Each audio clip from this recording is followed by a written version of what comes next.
कडक नाही तर खुसखुशीत अशी तिळाची चिक्की बनवते. 1 वाटी इथे तीळ घेतलेले आहेत मी.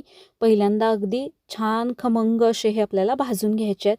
लो हीटवरती छान तडतडायला लागले की ओळखायचं की हे व्यवस्थित भाजलेत. याचा रंग देखील हलकासा बदललेला आहे. मी काढून घेते. गूळ चिरून घ्यायचा. 1 कप तीळ असतील तर त्यासाठी 1.5 कप बारीक चिरून घेतलेला गूळ घ्यायचा आहे. मॅटला तूप लावून घेते. लाटण्याला पण लावून घ्यायचं आहे. याच्यावरती आपण चिक्की बनवणार आहोत. पॅनमध्ये 1 कप तूप घालायचं, त्यामध्ये 1.5 कप गूळ घालायचा. गूळ चांगला वितळवून घ्यायचा. गूळ थोडा फसफसायला लागला की मग आपण हे चेक करून बघायचं. एका बाउलमध्ये पाणी घ्यायचं, त्यामध्ये हे मिश्रण टाकायचं.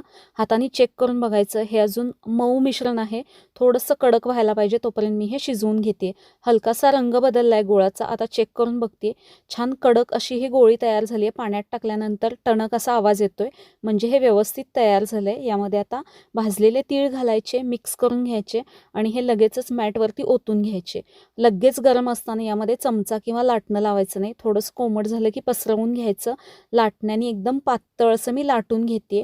गरम असतानाच याला आपल्याला चिक्कीचा शेप देऊन घ्यायचा आहे. गार झालं की याची चिक्की पडत नाही. अशा पद्धतीने मस्त एकदम खमंग खुसखुशीत अशी ही तिळाची चिक्की तयार झाली आहे. कशी वाटली कमेंट करून सांगा. आवडल्यास लाईक, शेअर, सबस्क्राईब करा. धन्यवाद.